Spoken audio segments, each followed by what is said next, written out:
invitations for the fall and urges Republican Ken Paxton to also join him in helping the voters decide the most competitive statewide race in years. We'll discuss this and more of today's top headlines. I'm Ernie Manouse. And I'm guest host Haley Hernandez. Are fewer people really getting divorced, or are fewer people getting married in the first place? Divorce Coach Christy Mendelow helps unpack how to best navigate the modern divorce. Plus, we continue our deep dive into the new podcast After the Flood about last year's Texas Hill Country flooding.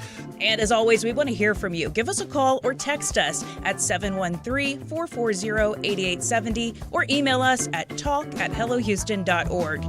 Hello Houston is made possible in part by founding sponsors John Bradshaw and Kathy Sanders, by Metro, and by gifts from listeners like you. Live from NPR News in Washington, I'm Lakshmi Singh.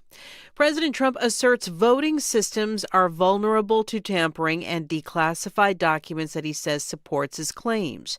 The Republican leader presented no fresh evidence, choosing instead to revisit 2020 and the election loss he's blamed on fraud, contrary to what state elections officials and courts have found. NPR's Miles Parks on allegations Trump's already raised, addressing his speech to the nation last night. Our team at NPR started looking through all of these documents that the White House published, and it's not really clear what is actually new here that impacts our understanding of the security of America's elections. I talked with Adrian Fontes after the speech. He's Arizona's top voting official. He's a Democrat. Here's how he described it. I kind of felt a little bit cheated. I was expecting some kind of delicious bombshell that we might be able to investigate, but instead I got a rehash of the same grievance. Fontes was struck by how closely all these classified documents aligned with what was already public about the 2020 election. NPR's Miles Parks reporting an air quality health alert is in effect ahead of this weekend's World Cup final. NPR's William Jones reports. With a thick haze blanketing the New York region, officials have been urging residents to stay indoors if they can. That didn't stop the Spanish team from training outdoors on Thursday. They'll play Argentina on Sunday afternoon at the New York-New Jersey Stadium, which is an open-air facility. The poor air quality, which is caused by Canadian wildfire smoke sweeping south, has already had an impact on other games in New York this week. A record crowd watched Gotham FC play Washington Spirit in the National Women's Soccer League despite the orange haze. Players took 2 breaks each half because of the air quality index. Some rain, however, is forecasted, which could help disperse some of the smoke ahead of the World Cup final on Sunday. William Jones, NPR News. The UK's ruling party has named the former mayor of Manchester, England, Andy Burnham, as its leader, paving the way for him to succeed Keir Starmer as Prime Minister. Here's NPR's Lauren Freyer. My honour to declare that the duly elected leader of the Labour Party is Andy Burnham. Burnham succeeds caretaker Prime Minister Starmer, whom polls showed failed to convince voters that change was coming amid rising costs of living and slow growth. In his first speech as ruling party leader, Burnham said the UK has, quote, turned its back on working class communities that were once the centre-left Labour Party's base. That's what we're going to do, everybody. We're going to give them hope back. He promised to unite his party, reverse the privatization of various industries, and devolve power away from the capital to municipal and regional authorities. That's NPR's Lauren Freyer reporting. This is NPR. Live from News 88.7 in Houston, I'm Shelby Rose. We continue to follow the latest developments in the investigation into the shooting death of Lorenzo Salgado Araujo by ICE agents last week.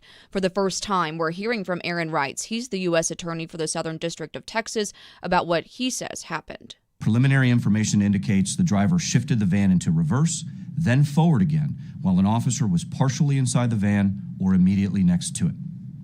During this confrontation between federal agents and a group of illegal aliens attempting to flee, one of the officers fired a single shot. That round struck Lorenzo Salgado. And Reitz goes on to ask the public to pause to give the FBI and the DHS the opportunity to investigate.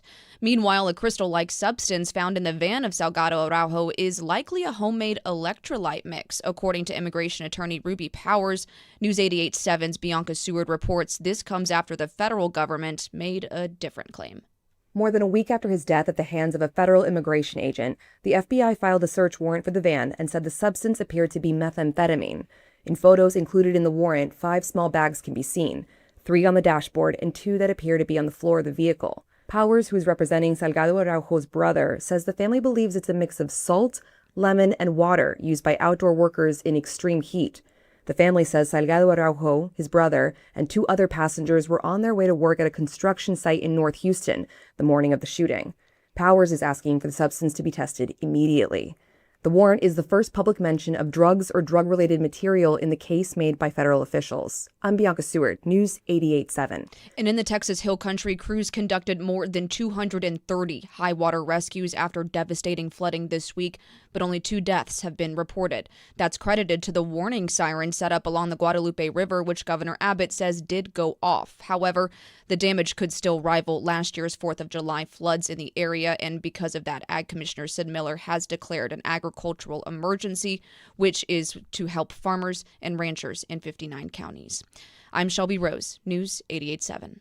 Support for NPR comes from NPR stations. Other contributors include Fisher Investments. As a fiduciary, Fisher Investments is obligated to act in their client's interest. Learn more at FisherInvestments.com. Investing in securities involves the risk of loss. This is NPR.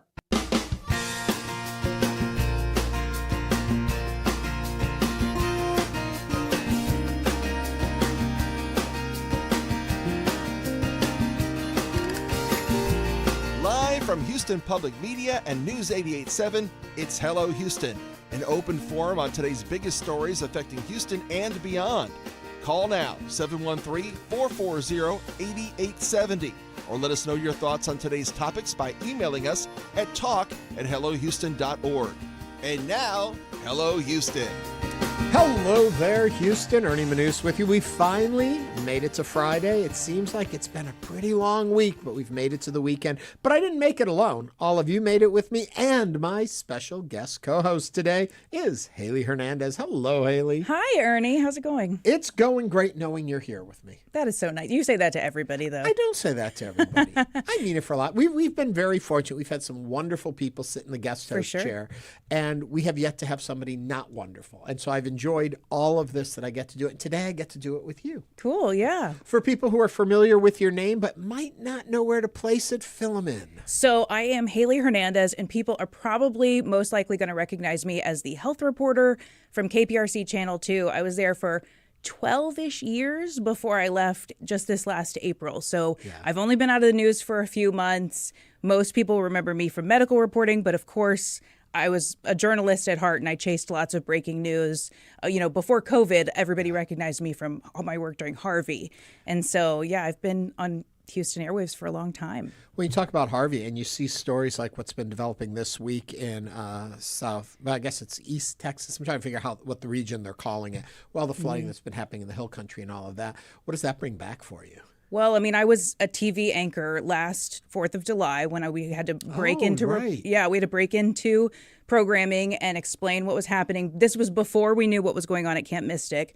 Right. But I mean, it does bring up something, emotionally, because during that time as a TV person, I just had to really dissociate from everything, right? I mean, I couldn't emotionally invest myself in what was going on. And so now that I'm watching it as a viewer, it's heartbreaking that the people there are having to, they're already going through PTSD from last year and having to go through it all over again. It's interesting to say it's heartbreaking, and you forget that when reporters, I think all of us do this, are out in the field covering a story, we assume they're reporters covering a story, and you forget that they're also humans too, and they're being affected by these stories. Absolutely. But our jobs are to get out there and tell the story, regardless of how we feel. And I think it often leads to this whole sense of gallows humor that a lot of reporters have, because we have to find ways to still keep up and move through very difficult times. Absolutely, yeah. And I mean, I'm a mom with 2 small kids. I have a 5 and a 6-year-old. And so then, especially as we were getting the information about Camp Mystic, you have to put the mom side of your brain aside and do your job first. So it's, I think people do forget that reporters were people too, know? Our station is doing a series of reports in a very successful podcast called After the Flood. Dominic Anthony Walsh will be joining us a little later in the program today to talk about their newest episode. So I'll be very curious to see your interaction with him and your area of expertise that you bring to the story. Yeah. And so that's coming up a little bit later on in the show. Also, James McDeavitt. He was was senior vice president over at Baylor College of Medicine at the end of June. He hung up that title. And he had been with us and with you all through coverage of the pandemic that happened. So we got to know him over that period of time. But he also has a very interesting career and has some fresh outlooks on medical procedures and the policies and how we live today and what the future holds, including with AI. He'll sit down with us and talk about that in just a little bit. And you know what? End of the week, as we've mentioned. So last minute plans are coming up. We want to know yours. It could be something you're going to, something you just want us to know about, maybe even something you are hosting or planning that you want to get the word out about. You can start sending that to us at talk@hellohouston.org. We want to hear about all of that. And so keep us informed. We've got a full show ahead of us today. So let us, you know what I forgot? Divorce Coach. Yes, yeah. I'm trying to put that out of my mind. It's not for your legal advice, but if you've got questions about divorce, the emotions of divorce, working through a divorce, understanding when it's time to enter into a divorce. Do you want one? We have a divorce coach with us who will be taking your calls and thoughts and comments on the subject. So start getting those together. That is coming up in the show today, too. So it's a whole lot of stuff going on. I know. I think that's a really interesting one, though. A lot of people are going to be interested in that. As a married woman, is there a reason why you're interested No, in I'm that? not saying it that way. I'm just saying as a married woman with lots of friends who are at that age, they've had small kids. Now, there's not much patience for your significant other anymore. I know a lot of people who might just be interested in talking to Christy. Yeah. Well, we were joking. I was saying earlier how, there came that period in my life when I was single, and it's like everybody else I knew was in couples. And I'm like, I can't ever find someone to go someplace with me because it's always them, not him or her. Well, now they're all divorced again. So now there's a whole bunch of single friends of mine. They're so fun. Anyway, we'll be talking about that too. But as always, we start off with the news of the day. So, Haley, take us into the news. Democratic U.S. Senate nominee James Talarico said he accepted invitations for at least 3 debates this fall and urged Republican Ken Paxton to meet face-to-face before Texas voters decide one of the most competitive statewide races in years. Now, this is a statement from Talarico from Thursday morning. He says Ken Paxton's billionaire handlers won't let him answer questions in public. It's why he hasn't set foot on a debate stage in over a decade. Ken Paxton won't answer the public's questions because he's not a public servant. He's a puppet. But I want him to prove me wrong. I'm challenging Ken Paxton to 3 televised debates. Of course, Paxton's team responded quickly, saying, of course we're going to debate James Talarico, and we look forward to engaging with potential debate hosts. That's from Nick Maddox, Paxton's advisor. He says, James Talarico isn't just out of touch. He's a dangerous radical whose record and agenda is so toxic and extreme that he has to hide it behind carefully scripted lies. We look forward to voters getting to learn about the real James Talarico. So we want to know your thoughts on that. It's a spicy debate coming up. Who would win? Who do you think is going to win? You can call or text 713-440-8870. I have to say, there are moments in life where there are things you just want to make sure you live long enough to see. I always think this. I think, you know what? How is that one going to turn out?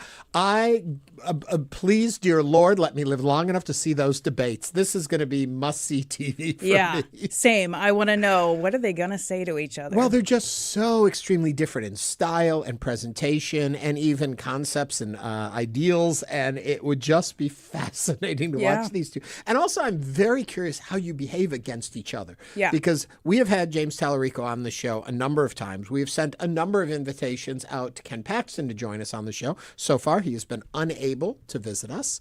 But I've seen James Talarico unscripted. Now, the idea may be, well, he's been coached and planned on what to say, but he's always been very open to whatever we ask him, and he has a very relaxed way of answering questions, which are thoughtful in his response. I'm very curious to see how that plays on a debate stage. Yeah. I feel like he presents extremely smart And I think, and I've seen him in, which a lot of us have, those video clips of him in hearings and stuff in the State House, where he's very thoughtful in his engagement with the people he talks to. Yeah. I just, and I don't know much about, like they say in their statement, how Paxton handles those situations. It's been so long since we've seen him in that format. Right. So let me tell you, I want to watch this. I want to see this. What do you all think? You're right, because people respond differently in person. Yes. You know, there's an aggression online that you don't get when you're face to face. So I am interested as well. I'm curious. 713-440-8870. Definitely want to see how that will play out. What do you think? Is that must-see TV for you? Or are you of the camp, you know what? I've had so much politics. There's so much of this going on. I don't care. I know my party affiliation, and that's how I'm voting. And people are burned out, yeah. Really thinking? I guess also the question is, are there voters out there that are torn between these two candidates? They seem so diametrically opposed that I don't see this huge crossover in the middle that's thinking, James Talarico or Ken Paxton. I don't know where I fall yet. There's no middle ground anymore. You're right. Yeah. Especially in this one where it's so extremely divisive between the two camps. I'd be really curious. Are there people that would watch it actually to be educated, or is it more of, I want to watch it to decide whether or not I'm even going to go to vote? That may be more of what's happening. 713-440-8870. Chris from Cyprus is on the line. Chris, what's on your mind today? Okay, once the debate starts, just go ahead and get a big bowl of popcorn and watch the show. I agree with that. And I'm anticipating they're going to just, play to their base. And, it's just going to be a song and dance. And just, you can't pay for finer entertainment. That's all I got to say. Well, Chris, I'm not going to let you get off there. I do have a couple other questions I want to ask you. Will you be watching the debates to decide who you like, or are you watching it surely for the entertainment value? Character does matter, and you want someone that's going to be competent. And I do hope people tune in and look and see exactly, the style, the type of person, the temperament, and everything else. Because when you put someone in a position of power, you want someone that you want to have faith in, you want to have trust in, and it's very important. So seriously, I do hope people do turn in and see exactly who's taking this job seriously and who we can put our trust in. I'm going to ask you one more question, then I'll let you get back to your real life. I get the feeling from the way you're talking, you're seeing it more as you want these debates to educate other voters, and that maybe you already know how you feel about the character of the candidates. Am I reading that right or no? That is correct. I thought so, Chris. Chris, thank you very much for sharing with us today. We look forward to more comments from the community. And Chris, keep listening. The number here, 713-440-8870. I will tell you a comment that pops up in line. My British computer guy, very active member of our YouTubers. If you're not watching us on YouTube, you're missing half the show because that little chat group is alive. But my British computer guy, if you've been following our own little soap opera of our listeners, he may be moving out of the area once he can sell his home. We know this because he shares it online with us. But he's saying he hopes he's still in Texas come Election Day. He wants to be part of his this. YouTube will still be wherever he goes. But he can't vote. That's the thing. He's saying he hopes saying. he's still here so he can play in the game. So, yeah, I am kind of a junkie. Well, I've said this before. Here we go. This one, if you're playing the drinking game at home. I started my business in election polling for NBC. And so polls and the campaign and the debates, that's where I get excited the most. That's why I'm always talking about voting. It's that part of it that excites me. Once they're in office, it's a different engagement. But, oh, my God, the race to get in fascinates me.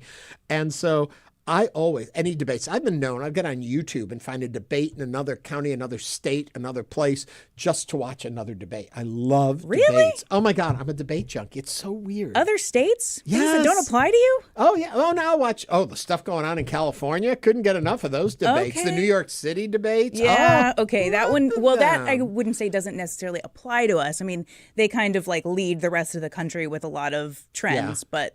would you watch a debate in Arkansas or something? Depends who the candidates are and what it is. Really? Like Okay. I think kind of like people follow sporting teams and stuff, and in some teams that there's something that you watch for. And I've heard about some candidates, and I want to see how they're going to play on the stage. And I also like the exchange of ideas. Here's a trivial fact. Do you know I believe this is still true, hold the record for hosting the most televised debates in this market. You do. I think I've done 32 of them. Fantastic. Isn't that Good for crazy? you. Yeah, I like that though. It's a little bit of a cheat because I did do a series of them with what's it called? Cable Access. I can't remember what it's called here. And we did every city council member race one year, and so we did like 17 debates. Yeah, that's a in lot. like 3 weeks. It was crazy. But anyway, let us know what you think. We continue to be interested and curious. On to something else. I love this story too. The president had a big speech last night. Sure did. Well, federal regulators are reportedly in settlement talks with a longtime Trump teleprompter operator accused of using advanced access to presidential remarks to profit on the prediction market site Kelsey. Investigators believe Gabriel Perez may have earned nearly $100,000 by betting on whether specific words or phrases would appear in the president's public speeches. Prediction markets have surged in popularity in recent months, but this appears to be the first, curious here, insider trading investigation involving someone working inside the White House. The case is now being reviewed by the Commodities Futures Trading Commission. What are your thoughts? Call or text 713-440-8870. I have to start right off with, I know this is, take it with the humor in which it's intended. My heart breaks for poor Gabriel Perez because I have to think you are sitting in the White House where we have had lots of reports of insider trading, of profiting off the presidency, of insider information. And so far, the only guy to get fingered is the lowly teleprompter operator. He's the one who got caught. I was saying this to a friend yesterday, and they said to me, but isn't that the whole style of this whole administration? The little man still gets hurt, but those at the top are just gliding right through it all. And it's like, you know what? It's a perfect analogy for it. My heart breaks for you. I mean, you shouldn't have done it, Gabriel, if you did do it. But come on, he's the big offender. Yeah. Walking away with 100,000. I know, but allegedly. You got to think people are getting naming rights and great deals and government contracts and insider information seems to be running. And I know this is all alleged, but come on, this poor guy thought, hey, I just put the word duck in the president's speech. No one would guess he's going to say that tonight. I'll bet on it. And he wins because he knows what's in there. Yeah, people are looking at duck and going, what are you? And the thing is, it is illegal. So I'm not giving him a pass. I'm just saying the irony. Or of anyone this else just hits me. permission. Yeah, 713-440-8870. Let us know what you think of that. I think that's a fascinating story. I'm really curious to see what you think of it. But anyway, before we wrap up, though, a couple extra tidbits here that tie in together. Of course, Spain versus Argentina. World Cup is going to be on Sunday. Are you watching, Haley? Probably not. I thought the World Cup was almost... Wasn't it, Pat? I thought it was almost over. This is the final. This is it. This is who gets the title. I'm showing you who I am. I wasn't invested enough to know any of that. I recognize that I'm wrong, but the whole world is watching. I get it, but I didn't even watch when they were in Houston. Oh, my. I now, know, see, I am it's not inconsiderate a sports of fan me. at all. I've been watching World Cup. You have got sucked a in. popcorn machine and hot dogs at home. Of course, you've got the whole experience. It's the pop culture-y thing for me. My husband's had it on in the background. I mean, he's watching. Yeah, so I've had it on. I don't know that I know all of it. I mean, I know about the Spain team. I know about Argentina. I know Spain is the odds-on to win. I know Argentina has the famous Messi player on the team, and everyone wants to watch for him. Yes. I know that's kind of not really an underdog game, but... It's not. I really want to see what's going to happen there. But I bring this up for the single point that you talk about, well, it's been on. I haven't been watching. Netflix, Disney, and YouTube are interested in buying the U.S. TV rights for the 2030 World Cup. World Cup happens like the Olympics. There's a number of years between them, which could cost as much as, sit down, but you're already sitting down, $2 billion for for the broadcasting rights. I mean, it's the most popular sport worldwide. Right. And these are global companies. So it doesn't surprise me that they want that audience. But yes. Have you taken on to World Cup fever now? Are you going to be watching it? I do think I'm going to have to kick up the hot dog machine, get going, and watch the World Cup. What I have been Madonna's watching doing the halftime show. Will you watch for that? Oh, for sure, for sure. I went to Madonna's concert here in Houston. Yeah, she's great. Oh yeah. But I've been more glued to the social media of how much the Europeans are liking America. That's been my favorite part of the World Cup. Yes. See, I'm not a ranch dressing fan really, but. Anyway. They discovered Waffle House. It was great. I just went to Waffle House the other night. Really? And when was the last time you went to a Waffle House? It had been a long time. But in leaving, I had to buy a Waffle House mug to have my morning coffee in. I like that. I got it home, and I realized it's only an 8-ounce cup. It's a real cup. Yeah. And I like a 10 or 12 ounce. Because they come around with refills so often, you don't realize you're drinking from such a small cup. Anyway, we've got a lot more on the show today. Lots more to talk If about. in your house you're like Haley and one of you loves soccer and the other one doesn't care, could that lead to a divorce? We're going to find out. We're going to be talking to a board-certified divorce coach who specializes in guiding individuals through the uncertainty of divorce. That's coming up right next here on Hello Houston. I like to think it makes me endearing. He loves it.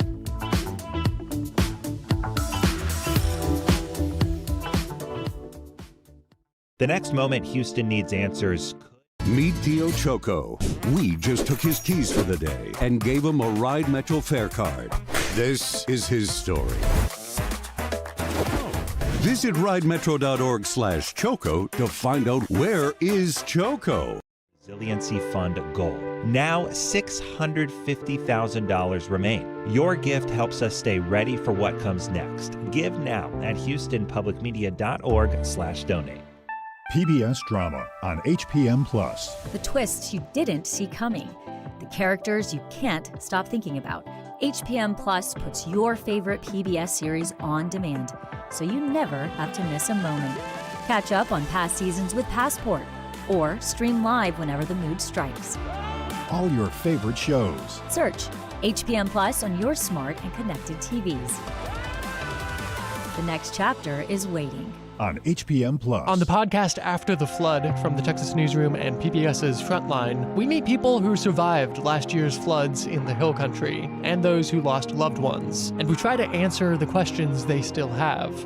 After the Flood, out now. Is your old car just a background in the garage? Put it to work for Houston Public Media. We'll take your car, truck, and so much more in any condition. It's free for you, and you'll support the local journalism you rely on. Learn more at houstonpublicmedia.org/cars.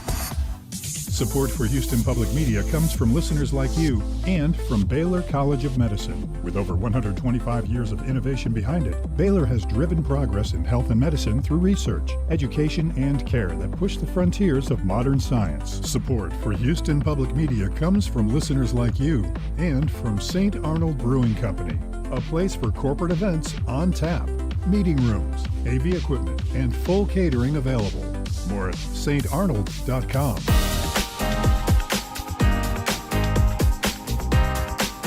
And now back to Hello Houston. To comment on today's topics, call or text 713-440-8870 or email us at talk@hellohouston.org. And now Ernie Manouse and guest host Haley Hernandez. So in recent years, the Houston-Harris County area has seen a divorced population percentage approaching 16.8% of the total adult population. The divorce rate in Texas has fallen from 3.8 divorces per 1,000 residents in 2003 to 2.7 divorces per 1,000 residents by 2023. What has been the reason for this shift, and are divorce rates truly falling? Joining us now to tell us more is Christy Mendelow, a board-certified divorce coach who specializes in guiding individuals through the uncertainty of divorce. Christy previously hosted the Divorce Coaching Hour and produced over 240 episodes. She says that while divorce might decline a chapter of a person's life, it might define a chapter of the person's life. It does not define the rest of it. So, Christy, welcome to Hello Houston. Well, thank you so much for having me. I was so excited to get the invitation, and I'm really honored to be here with you guys. Before we get chatting, too, I know a lot of folks listening have questions, or maybe facing this time, or may have come through it and don't know what to do next. Give us a call if you want to join this conversation. It's 713-440-8870. You can also text questions or email them to us, but call us up so we can chat with you when you do it. 713-440-8870.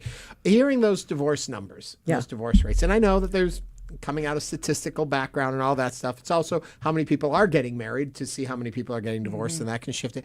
I'm just curious. We were talking about the pandemic earlier today. I'm wondering, did we see divorce peak after the pandemic? Like, people were locked together for a year and they couldn't go anywhere, and as soon as they had their freedom, they were like, I'm out of here? Or did being put together in that environment strengthen relationships? Yeah, I'm not exactly sure what studies show, armchair knowledge of it. Armchair knowledge is that it having to work through things made people work through things, right?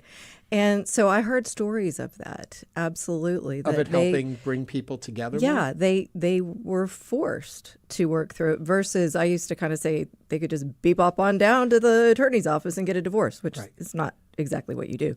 It's not that simple. Nobody bebops down to the attorney's office. Well, if someone's going to use bebop, it should be on this show today. There you go.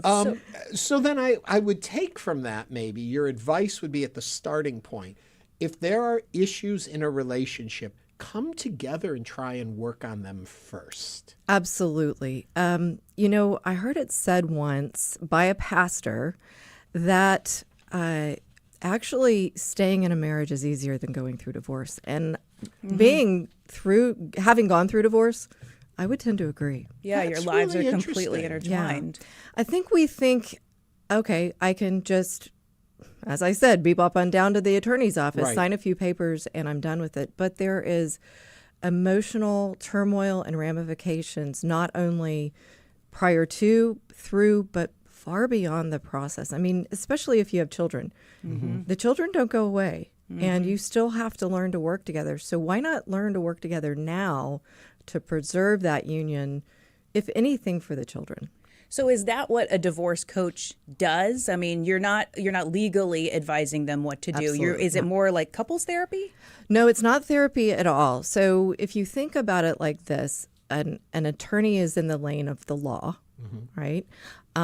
A financial advisor is in the lane of financial advising, because if you think about a divorce is the untying of the marriage legally. So you've got to have the law and you've got to have the finances. Therapy is going to heal people. They're going to look back. They're going to try to bring the person to wholeness. Coaches move forward with the clients. And what I like to say is I'm a thinking partner. I'm a thinking partner in a sea of emotional upheaval, emotional overwhelm, when you don't make very good decisions.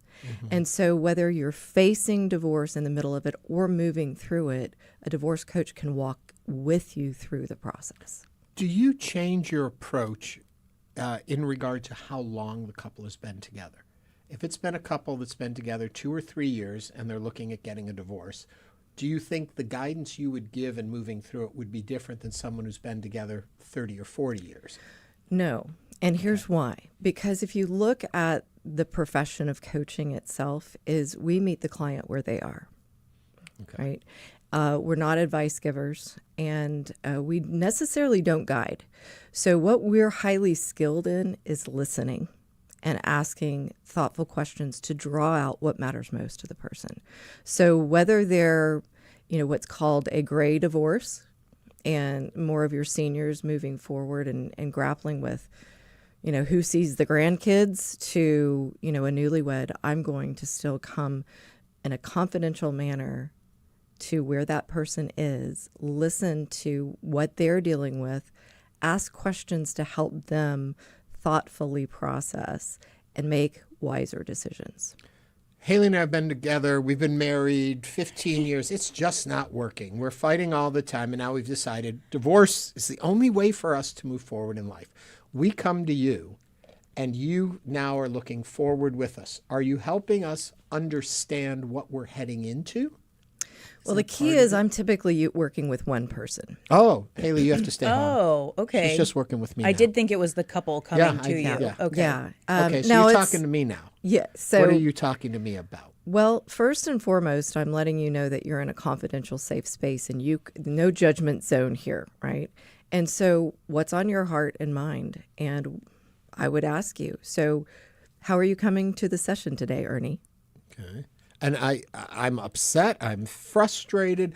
I don't know where my dog is going to go. I don't know financially how I'm going to handle all of this. I don't know if I'm doing the right things. Yeah. And so in there, just Yeah, going I'm just trying with to the help flow, folks right? understand how this works. And people think it's a little bit mysterious, but perhaps I'd say, okay, so I'm hearing a couple things. You don't even know where your dog's going to go. And so tell me, in this time together, what would you like to know? Right? So we're working through a process to help you understand, like, you know, there's so many emotions. Where's the dog going? What is going on with my upturned life? And so I'm going to, perhaps you say, well, I need to know where the dog's going to go. Okay, is that something you want to work on in this session? Mm-hmm. Well, I have an example from the female side that I'm hearing so from Ernie has gone home now. Now your new client is Haley. We figured out where the dog's going. Well, because it's not that simple when it involves children, too, Not right? at all. So as Right. a mom point of view, I hear a lot of my mom's friends being like, he never sees the kids. He doesn't want to see his kids. The kids are mad at me because they never see their dad. He's not answering the phone. He's sending nasty text messages, blah, blah, blah. Like when it's like kind of volatile like that, like, and that calm discussion isn't working, then what? Well, yeah, and unfortunately, that's where divorce can go. Truly, that's not an area I love to work in, and highly conflicted divorces. Believe it or not, some are amicable. But in that situation, what we have to focus on is the perspective of that person. Do you agree that, you know, any situations, there's two perspectives, if not more? Sure, yeah. Yeah. So we're going to try to really understand what's the thinking there for this person, because what happens in divorce and in those, even after it, in those emotional places, your brain gets hijacked and you can only see it one way. Yeah. And so what I'm going to help them do is perhaps take a breath, kind of take a step back and realize, okay, are we fighting over something very small? Am I trying to get a need met? Really, what matters most here? And in that situation, it sounds like the kids.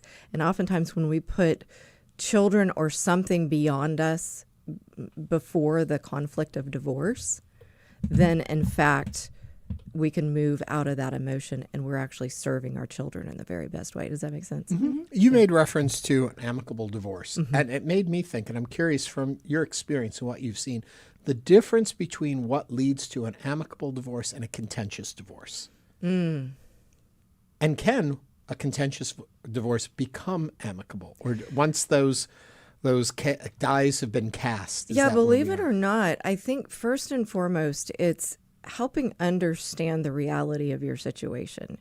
And so if the person can say, okay, well, it is what it is. We've tried everything. And now with thoughtful process, looking forward and saying, okay, I want to be this man or this type of woman when this is all said and done, 18 months or however long from now, then that gives you something to focus on. And so that shapes your conversations going forward. And so if we can help them kind of begin to pivot their thinking, their perspectives, then in fact, you can come together. Now, there are things called the kitchen table divorce where people go, okay, we've tried everything, done, let's split it up, let's go. But there's another area of divorce too that people may or may not know about. It's called collaborative divorce. And it's always hard for me to say. I don't know why it's hard for me to say that word. But collaborative divorce is exactly how it sounds. You're collaborating. And I do know of some examples of this team that comes around, helps the people understand their goals. Because here's the thing you want to know. If you're emotionally hijacked in this emotional upheaval and you're the ones expected to make the best decisions for yourself, you can't. So when you have a team of professionals around you and you're collaborating, you kind of can see the forest for the trees. If you say, right, you can open your eyes and say, oh, okay, this is what I'm doing. And you can make better decisions. I want to remind everyone we are speaking with Christy Mendelow, who is a board-certified divorce coach who specializes in guiding individuals through the uncertainty of divorce. If you'd like to join the conversation, give us a call, 713-440-8870. While even reading that, it occurred to me, for so many growing up, especially young women growing up, they dream of this wedding. They've thought everything through of the wedding. I'm assuming very few people have grown up dreaming through what the ideal divorce is going to be like. Where the wedding you meet with expectation and ideas and thoughts, divorce often hits you blindsided. Yeah, and I've often talked about that blindsiding. And I said for a long time on my show, you can have a bit of levity when you're talking about these situations, even divorce, because if you stay in the muck and mire of it all the time, I mean, it's heavy stuff, right? But in fact, it can be blindsiding, and we don't go to the altar going, I'm going to get a divorce, right? So, and it's funny when people come to me, they're like, I've never been through a divorce. And I say, really? Yeah. I mean, now there are some people who've been through several, and, it's a sport. But it's an Elizabeth Taylor level sport. Yeah. But nonetheless, they don't know how to go through it. I was there. I was there now, holy moly, 20 years ago. And I wish divorce coaches were around them. Then I would have made better decisions. Really? Yeah. Tell me more about that. So one of the examples we use, and again, not meaning to make light of it, but so imagine the couch that each spouse wants. Well, you spent $500 on it. Mm-hmm. But you're going to spend $11,000 each with an attorney fighting over who gets it, right? That's a brilliant point. Go on, I'm sorry. And we often talk about that. And so we can help people first understand the reality of the situation, get clear on what actually is happening. It sounds a bit crass, but we help them get into the business of divorce. Again, going back to the untying of the legalities, the finances, and understanding as we look forward 20 years, do we even want that couch? So am I going to spend $11,000 with my attorney on getting that couch? Mm-hmm. And I don't even have a place to put it in my house, right?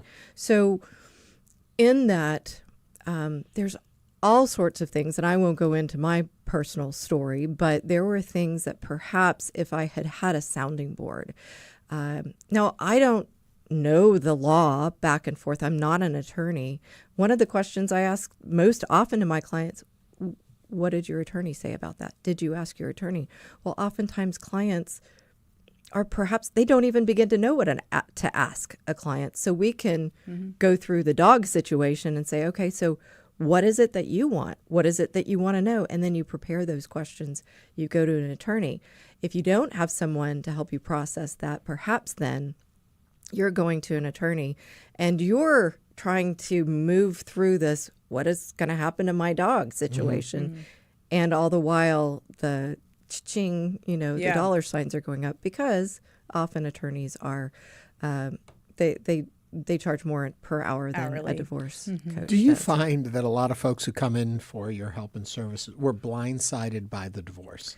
And I mean that because I worked with a woman once many, many years ago, and she had decided it wasn't working with her and her husband, and they had talked about how it wasn't working out, but she never told them she was filing for divorce. Yeah. And she came to work one day and she said, oh my God, I'm so nervous because this afternoon they're going to serve my husband with divorce papers, but he doesn't know they're coming. We haven't talked about it. So the next day she came to work. I said, well, how did it go? And she said, well, everything was exactly the same at home. He came home, I made dinner, we watched some TV, he went up to bed, and he never mentioned it. I had to call today to find out, did they really serve the papers? And they had, and he never acknowledged it. I'm expecting that's an extreme case. Actually, that sounds very similar to a case that a client I had. Really? Yeah, interestingly enough, maybe ages were different and location was different. But, the one thing I try to help people understand is divorce is unique for every single person. Mm-hmm. You think about two spouses, those are two different people, whether they have kids, whether they don't, their finances are different, their attorneys are different, their team is different. So I've seen all sorts of things. Probably the most common thing that brings a client to me is in the rush of their emotions being hijacked. They've run out and just hired the first attorney they could find. And, 2, 3, 4 weeks, 5 weeks, 2 months, however long, they're like, I'm not getting anywhere with this case. My attorney isn't, and I'm not slighting attorneys. I actually advocate for attorneys. But they're coming and saying, I need a new attorney. And so we're coming to that. The other areas is helping them prep for mediation. So, otherwise you go round and round and round. You never get to a decision. Yeah, So. I guess in some ways I think it's kind of free-falling when you get into a divorce, because for most people, they probably haven't been through it before. Yeah. And to have someone help them define what they need, define what they're thinking, define what the outcome is or what the goal is of the outcome, that helps then when you do enter into the legal system or the next step, you're more defined in what you're doing. Yeah, absolutely. I would love to start working with people the moment they start considering it. And truly, one of my goals is to help them save their marriage. Because if we can pull back and think, okay, this is not all her fault or all his fault, what can I do to change within myself and move this marriage? I loved him once, I loved her once.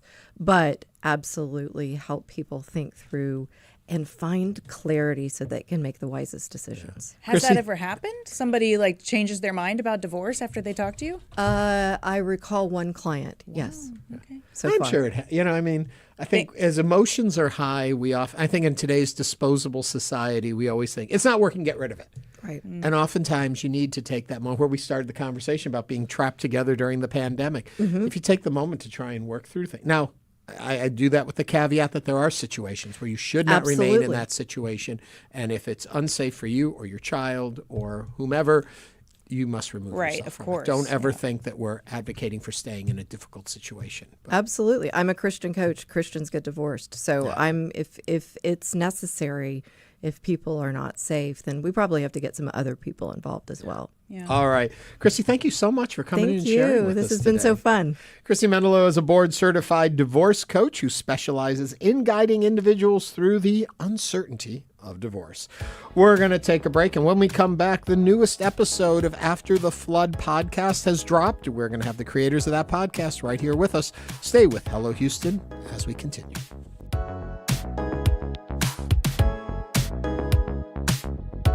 Meet Damola, songwriter, world-class violinist, and award-winning multi-genre artist. We just took his keys for the day and gave him a Ride Metro fare card.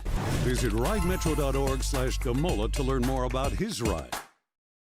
Then in the last act, another stunning comeback to beat England. Argentina is a 3-time champion and could become the first team in 64 years to win back-to-back. Lionel Messi is tied for the Golden Boot heading into the final. That's the trophy for the most World Cup goals. And before you ask, yes, goals in the third-place game between France and England still count. That's much of the leaderboard. So Kylian Mbappe, Harry Kane, Ousmane Dembélé, and Jude Bellingham could still factor in the race. It still remains to be seen whether any of those players will play as France coach Didier Deschamps closes out his 14 years in charge. That game is tomorrow. Spain's Mikel Oyarzabal is a hat trick away from tying Messi for that Golden Boot trophy, so there'll be some pressure there. Spain's path to the final was pure defensive dominance. They set a men's World Cup record with 6 clean sheets or shutouts through the tournament. They kept a very dangerous France attack from scoring. Spain's only other final appearance was in 2010 when they won. Sunday also brings FIFA's first Super Bowl-style halftime show with Justin Bieber, Madonna, Shakira, BTS, Burna Boy, and my favorite, the New York City PS22 chorus. Take me home, country roads. I'm Jimmy Moss. Support for soccer tournament coverage comes from Vamos Verde. You can listen to our special World Cup episodes throughout the tournament wherever you get podcasts. Support for this soccer update comes from Karbach Brewing, makers of Hopadillo IPA, hosting summer soccer at Karbach, featuring live matches on a 14-foot LED screen along with internationally inspired food and drink offerings.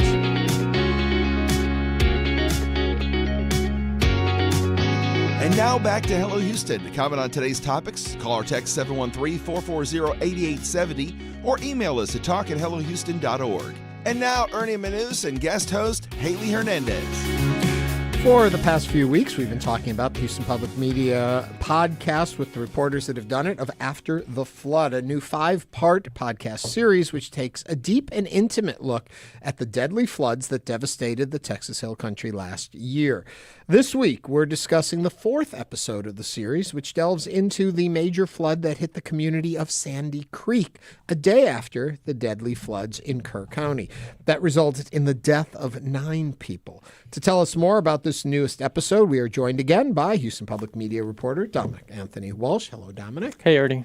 And KUT reporter Kaylee Hunt. Dominic, Kaylee, thank you both for joining us. Thanks for having us. No, this series has just been not just well reported and amazing, but emotionally touching, which I think is really a kudos to your reporting for all of you that have been working on it. Thank you. And I think that's a hard needle to thread, if that's the expression. Yeah, for sure. I mean, like, we definitely, in putting together the series, wanted to weave together portraits of the people affected, very, very much foregrounding them with this kind of harder-hitting accountability reporting. So a lot of time and effort went into, crafting that narrative to include both. Yeah. But I think also the fact that it is still so close. Had you done this series 20 years from now, how different it would feel. But because it's still so present with the people involved, I think you get a much truer and more accurate reaction. If maybe hindsight gives you 20/20 vision, a year out gives you a different kind of uniqueness. Good point, yeah. Yeah, and things are still happening. Things are still developing. There was the flooding just this week. And so, one of the things we're going to be doing is actually pushing back episode 5 1 week. It was supposed to come out on Wednesday, and we'll be updating that with these most recent situations that unfolded just over the past couple of days. Yeah. A lot of the series is about what happened a year later. The episode that will conclude the series, episode 5, will be about what happened just 2 weeks ago. Yeah. Kaylee, how does this impact and change the way you look at episode 4 with what you've just seen happening this week? Does it change your interpretation of it, maybe if it didn't change your reporting of it? Yeah, I mean, it was a gut punch to hear about what's happening right now in the Hill Country. And I know folks in Sandy Creek, closer to home here in Austin, also feel that same way. Yeah, and I think it really just emphasizes the importance of community. In fact, that's one of the things that we explore in episode 4 through Ashley and Brandy's story in Sandy Creek, is just the importance of community and social capital and social cohesion, both in preparing for and in the recovery of a disaster. So I think we're already starting to kind of see that again unfold in the Hill Country. Yeah. Can you remind our viewers who that is, what their story is? Yes. So in episode 4, we follow Ashley and Brandy. Ashley Willis and Brandy Gerstner. I've known them now for about a year. They live in Sandy Creek, which is in northwestern Travis County, right outside Austin. And they lost everything last July 5th during the floods, one day after the catastrophic flooding in Kerr County. It's funny when you say that phrase, they lost everything. And I wrote it down right when you said it, because I think we often use that in conversation. Oh, they lost everything. To truly lose everything is so much more devastating than just a couple of words linked together and thinking of, somebody had a hardship. It's so much more. And I'm curious from both of you how that term changes when you do this kind of reporting. I mean, I'll take it. Just, from talking to Ashley and Brandy, I mean, they were telling me they've lived on their property, on their farm in Sandy Creek for nearly 40 years. This is 40 years worth of work, hard work that went into creating a home, a space for their family and their community. And then to just have that completely washed away, just in the blink of an eye within 2 to 3 hours on one night. It's devastating, and it's quite humbling, honestly. And it's definitely changed the way I look at disasters as a reporter. Mm-hmm. Does it take an emotional toll on you, Kaylee? Because we talked about at the beginning of the show that I was live on KPRC at 6 a.m. last 4th of July. We could see the waters just rushing over overpasses, and we were realizing this is gigantic. And since we've learned so much in the last year, I was saying, sometimes I have to dissociate from all of this and say these are just images on a screen because it's too much for me emotionally. How has it changed you as a reporter? Oh gosh, it's and I'm sure Dominic has maybe faced some of the similar. Yeah, it's very complicated, right? It's definitely emotionally exhausting. You're right. And this particular flood that hit Sandy Creek was really it was really hard for me because I grew up in Leander, which is just about 10 minutes away. So I remember in the initial days looking on Facebook and seeing on social media that kids from my little brother's high school were missing. And so it hit close to home. It's hard. It's really hard because, as a reporter, you're thinking, okay, I get to go home at the end of the day, but the folks that we're talking with and reporting on, they're having to deal with this 24/7. Let me jump in here right now. We've been talking about it, but let's take a moment now and listen to a clip from the newest episode. Have a listen. It had been raining that July 4th, and Kerr County had just flooded, but Ashley said she and her friends weren't worried. They went to bed around 12:30 the morning of July 5th. 2 hours later, Ashley woke up to her friends screaming. And then I opened the door, and I was just like, I don't even know how to explain it. I mean, it was biblical looking. Like, it made no sense what I was looking at. Like, just like cars that I didn't recognize and campers. And like, I'm rushing people into the house who can get to the house before my patio goes. Ashley and 5 friends, 2 dogs, and 2 cats spent the night on top of her pool table. And just prayed that the water didn't get taller than the ceiling. Ashley's mom, Brandy, and her husband, Greg, made it to the family's greenhouse on higher ground. But Brandy and Greg realized that a couple of Ashley's friends were still trapped in the floodwaters. Greg, who had been trained as a ski patrol EMT, went to save them. Brandy was terrified. You can hear people screaming. There's thunder, it's lightning, it's pouring down rain. And the sound of the rushing water, it's just so many different noises. It was just terrifying, and you're just in the dark, in the rain. Greg grabbed a tire and floated out to the car where Ashley's friends were trapped. One by one, he brought them to the greenhouse where they rode out the storm. Eventually, the waters receded and the sun rose. Ashley documented the scene on TikTok. It's all gone. Everything is gone. The pool, the brewery, the bar. Mohamed's house is effed. This one is no better. Where trees used to be, there was just flat earth. There were cars and pieces of decking and what looked like a hot pink kid's toy, all piled up in a heap with trees and mud. Outside Ashley's house, a dirty water line showed floodwater had reached nearly the top of her front door. Her aunt's house across the creek was gone. They would eventually find her with the help of a 911 operator. She was in an emergency room. She had been swept miles downstream. In the houses directly across the creek from Asher Acres, 6 people died. Ashley and her group eventually made their way to their neighbor Ron's house. And we all stayed on his porch because we were covered in gas, sewer, septic, and oil, whatever else is in that water. The only road in and out of their part of the neighborhood had been overtaken by water from the creek. That meant they couldn't get out, and help couldn't get in. On July 5th, a first responder tried to drive a vehicle through the rushing water, but got stuck. Later that day, first responders came on a boat, and 2 of Ashley's friends were medically evacuated. The rest, however, were told to stay put. And we're like, hey, we totally get it. That's fine. But then it was like another day. And I'm like, They waited and waited. They were dirty. They were hot. They were covered in muck. They had no power. They were running out of drinking water.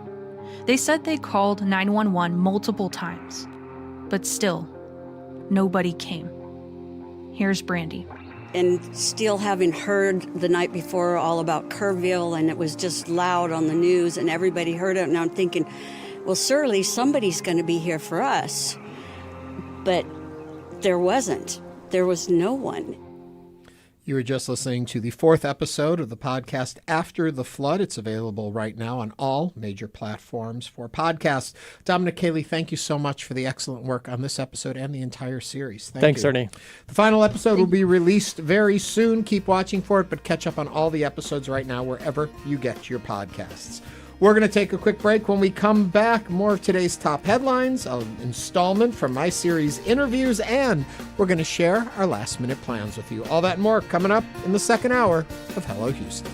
Stay tuned. There's more Hello Houston on the way. For the latest in local news, subscribe to the Hello Houston daily newsletter at houstonpublicmedia.org. Hello Houston is a production of Houston Public Media. The opinions expressed by the guests of this program are solely their own and do not represent the views of management, staff, or underwriters of Houston Public Media. This is News 88.7. For today's slight chance of any rain, the high getting up to 94 currently, 91. This is your NPR station, KUHF, Houston. News 88.7, a service of the University of Houston. It's 12 o'clock. Just ahead on this hour of Hello Houston, hundreds of mourners gathered Thursday evening in southeast Houston for a public viewing honoring the man killed by ICE agents in the East End last week. We'll discuss this and more as we continue diving into the top stories of the day. I'm Ernie Manouse. And I'm guest host Haley Hernandez. What does the future of medicine look like after a pandemic and on the verge of an AI revolution? Dr. James McDeavitt joins us to share what he's learned leading Baylor College of Medicine through an era of unprecedented change. Plus, it's Friday, so that could mean only one thing, last-minute plans, and we invite you to share yours with us. Something maybe you're attending, something you're organizing, or something we should all be aware of. That's right. Give us a call or text us at 713-440-8870. Hello Houston is made possible in part by founding sponsors John Bradshaw and Kathy Sanders, by Metro, and by gifts from listeners like you. Live from NPR News in Washington, I'm Lakshmi Singh. Heavy, thick smoke from wildfires north of the border is spreading across large parts of the Midwestern and northeastern U.S. this week. Tens of millions of people are breathing in air that ranges from unhealthy to hazardous, given high levels of fine particulate matter. Nearly 200 active wildfires are burning in Ontario as of this morning. Premier Doug Ford says so far this year, Canada has experienced more than 3,500 wildfires. Last year, we had over 600,000 hectares on fire. This year, and it's changing on a daily, hourly basis, it's 650,000 acres already. Major wildfires are also burning in northern Minnesota. Hundreds of federal border security buoys are floating down the Rio Grande after being swept away by floodwaters near Eagle Pass, Texas. The loose buoys have prompted officials to close some international bridges in South Texas. Texas Public Radio's David Martin Davies has the latest. The Department of Homeland Security's river buoys broke loose after massive rainfall and floated downstream. The city of Eagle Pass temporarily closed 2 international bridges to Mexico as the barriers passed through. Downstream in Laredo, officials have activated the city's operations center, and crews are using drones to track the buoys. Officials say the drifting barriers could affect operations at the city's 4 international bridges. Laredo is one of the nation's busiest inland ports. DHS installed hundreds of miles of a floating border wall in the Rio Grande earlier this year to deter illegal immigration. For NPR News, I'm David Martin Davies in San Antonio. President Trump's nominee for Attorney General Todd Blanche met with victims of the late sex offender Jeffrey Epstein. The meeting came hours after a key Republican senator demanded Blanche do so as a condition for supporting his nomination. Here's NPR's Ryan Lucas. The ultimatum that Blanche meet with Epstein survivors came from North Carolina Republican Senator Tom Tillis, whose vote is critical for Blanche's nomination to advance. Hours later, Blanche found time to sit down with a group of Epstein's victims who had been trying for months to arrange just such a meeting. Afterwards, Tillis commended Blanche for sitting down with the women and his, quote, willingness to directly engage and listen to them, end quote. But Epstein survivors who were in the meeting say Blanche treated it as a check-the-box exercise. One survivor, Annie Farmer, said Blanche was abrasive, condescending, and intentionally noncommittal in the meeting, and she, like other Epstein victims, urged senators to reject Blanche's nomination to lead the Justice Department. Ryan Lucas, NPR News, Washington. It's NPR. Live from News 88.7 in Houston, I'm Shelby Rose. Federal officials are asking for patience from the public as they conduct their investigation into the death of a Mexican immigrant who died after being shot by an ICE officer last week. News 88.7 Matt Harab has the latest. Here's the U.S. Attorney for the Southern District of Texas, Aaron Wrights, speaking on the investigation into the shooting of Lorenzo Salgado Araujo. Preliminary information indicates the driver shifted the van into reverse, then forward again, while an officer was partially inside the van or immediately next to it. During this confrontation between federal agents and a group of illegal aliens attempting to flee, one of the officers fired a single shot. That round struck Lorenzo Salgado. The family's attorney says the explanation that Salgado Araujo weaponized his vehicle is false. Wrights asked the public to let the investigation play out, though. We are doing everything we can to seek the truth and do the right thing. In the meantime, I encourage the public to give the FBI and DHS the opportunity to investigate. Local law enforcement agencies and the Texas Rangers are all conducting separate investigations as well. I'm Matt Harab, News 88.7. And this morning I sat down one-on-one with Harris County District Attorney Sean Tier. He believes it was not in best practice to divulge as much information as Wrights did. You don't want to jeopardize the integrity of an investigation by going out and publicizing things that anyone that's done this for a while knows. Facts change. Things become more clear as you further investigate. And Tier's office is conducting its own independent investigation into the shooting. You'll hear more from our conversation on All Things Considered. Over in the Hill Country, crews conducted more than 230 high water rescues after devastating flooding this week. 2 deaths have been reported, and the damage could rival last year's 4th of July floods. Judy Eichner is the former mayor of Kerrville. What hurts me the most are the businesses that this past year we're trying to recover from, and for a lot of them upstream, they're ruined again. They're starting all. They will have to start all over again. I'm Shelby Rose, News 88.7. Support for NPR comes from DuckDuckGo, a private search engine and browser. DuckDuckGo believes AI should be optional and private. Now with Duck.ai, users can chat privately with AI. Learn more at Duck.ai. This is NPR.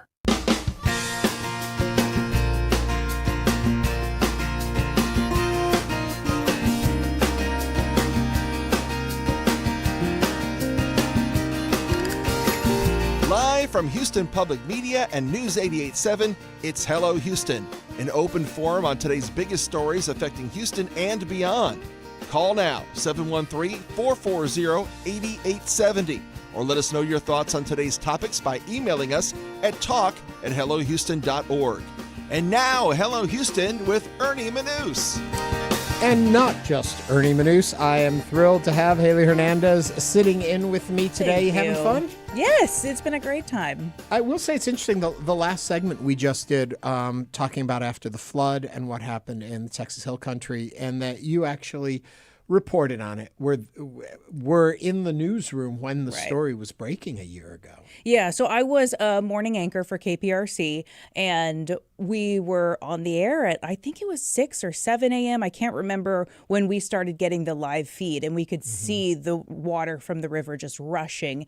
And we knew it was like fast enough and powerful enough to be carrying like large, we thought there was like washing machines. Like we thought we could see like large appliances in the water. So we knew it was going to be bad. Wow. Isn't that terrible? Yeah. It's just so crazy to me, actually, the fact that we're re-experiencing it in some ways right now. I know. It's just how that water. So if you're out in that area, please continue to keep an eye out, be safe, and heed warnings. There's a lot of talk about warning systems and reinstituting them and such. And I'm not sure how far along they are in it, but they're hopefully, we are hearing numbers of people losing their lives already in this flood. Awful. And that our hearts goes out to all of them. But please stay tuned into your local media, find out where you can get your information, your emergency alerts, and always stay well aware of your circumstance and situation. I mean, it's definitely good when this isn't such a distant past thing, because people do start to heed the warnings. They don't want to play around with flooding after they just saw what happened, Yeah. So that'll keep that some in people mind. safe. Yeah. Anyway, on the next hour of the show, well, I want to go back and just mention, we also had a divorce coach in here, and I used the example of you and I separating, and I want to tell you after that segment, we're back together again. It's going to work. We've found common ground. We did find common ground. She helped us see through and what our goals really were in that. But you are married. I am married, yes. Happily married. Happily I married, didn't really so need the divorce coach. I was Right. using examples of what I've heard people need. No, happily married. My husband is wonderful. He works at MD Anderson. I now work at Memorial Hermann. We have lots of love for the medical center here. And we have 2 beautiful boys, 5 and 6 years old. So we're going to be starting kinder and first grade in the fall. Did you say 5 and 6? Yeah. You Irish you want to go twins? back Is to what that they story? call 'em? Yeah, they are only 1 year apart. Yep. 7 months postpartum, and I was like, oh, here we go again. Was it hard to raise them at that point together so quickly? Yes. Oh my gosh. So when they were babies, it was probably the hardest thing I've ever done, because it was basically like having twins. Yeah. They were both taking the bottle, they were both in diapers, 2 car seats, blah, blah, blah. But now that they're 5 and 6 and they are like playmates. Oh, so that helps.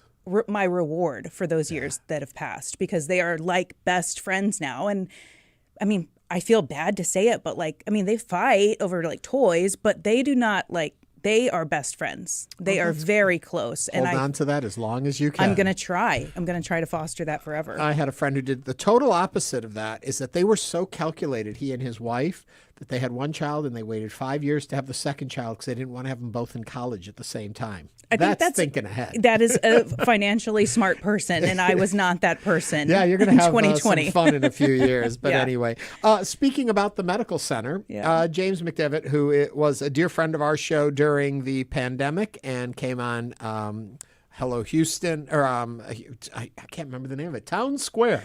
There we go. My other show comes back to me now. He was on our show a lot, helping us through the pandemic. He has been a leader at Baylor and in the medical center, and you know him too, worked with him a lot. Absolutely. He has decided to hang up his title at Baylor. So before he finally said his last goodbye, he sat down with me for an episode of InnerViews, and we had a wide-ranging discussion about a lot of different things. We're going to play a part of that for you today on the program in the latest selection from InnerViews. You can also find the entire interview right now on YouTube. Just look for InnerViews with Ernie Manouse, James McDeavitt, and you'll see that there. Also, end of the week, last minute plans. We want to know yours. Start sending them to us. You can send them to talk@hellohouston.org, or you can call or text 713-440-8870. We want to know, what do you got planned for the weekend? Help us figure out ours. We'll share ours in a little bit with you too. But as always, let's get into the headlines of the day. I've been very saliva-y today. I've had a lot of energy. Is it the caffeine? I think it's the caffeine. I heard you had too much. Heard you had a little too much. All right, so I'm going to take a breather right now while you share the headlines. Thank you. Hundreds of mourners gathered Thursday evening at Forest Park Lawndale Funeral Home in Southeast Houston for a public viewing honoring Lorenzo Salgado, the undocumented immigrant killed by ICE agents in the East End 9 days ago.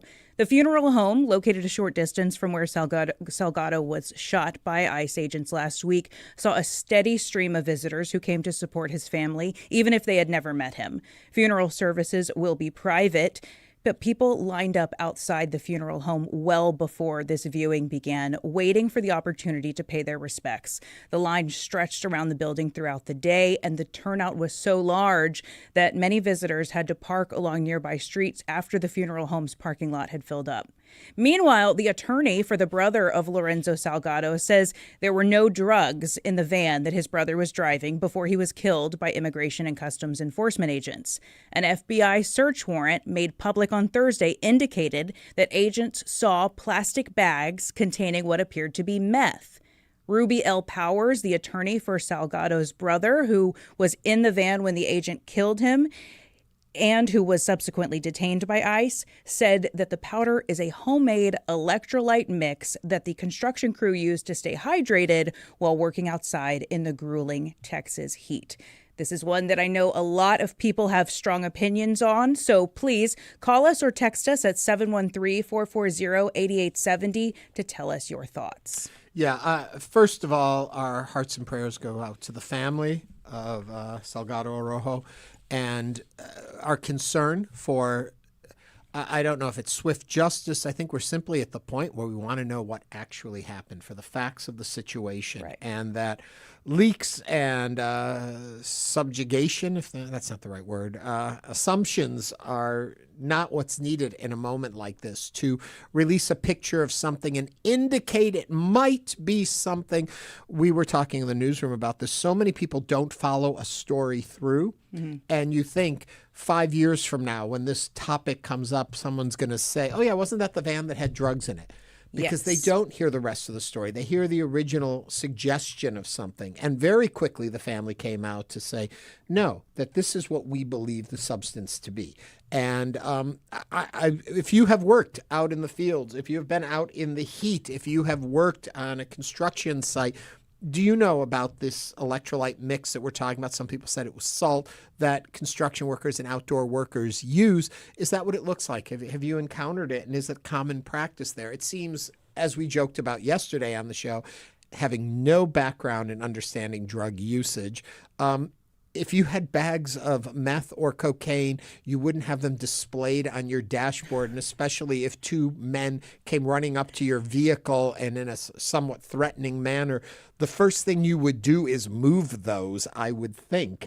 So I just thought about it that way. It just seems very odd. Well, are these presented nicely enough? Yeah. It's not how you do it, I don't think. Yeah, but I am thinking about there's a psychology about the first time you hear something, you think that's the truth. Mm-hmm. And then in today's day and age, people are getting their information from non-credible sources all day long. You know, they know somebody who heard something, they read it on Facebook, yada, yada, yada. But the point is that a lot of times when people get that information first, even if it's wrong, that's what they tend to remember forever as being this is what I heard, so it must be correct. And as Sean Tier, the Harris County DA, has been saying, he feels that there's been just too much chatter about the information before the investigation has gotten anywhere. He was on our show too, and he was like, there are things we won't say. There are things we know that we don't put out until we've had a chance to investigate and see what it actually is. Right.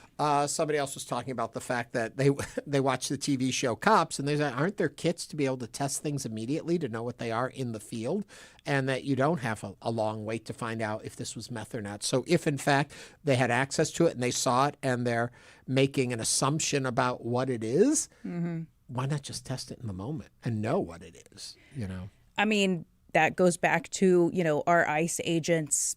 Do they have the same resources that police officers have? I mean, there's a lot of controversy over whether or not they're, acting this in the same manner, right? Right. And I also want to bring up a thing that Braden Arnold brings up. We mentioned it yesterday, too, and I'm happy he reminded me to say it again. Quote, even if it was drugs, that does not condone murder. ICE cannot be allowed to be judge, jury, and executioner.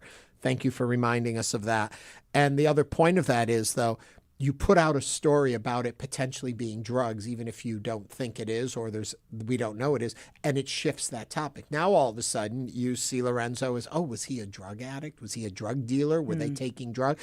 And it's already working on the potential mindset of the public about it. Yeah. That's what's problematic here.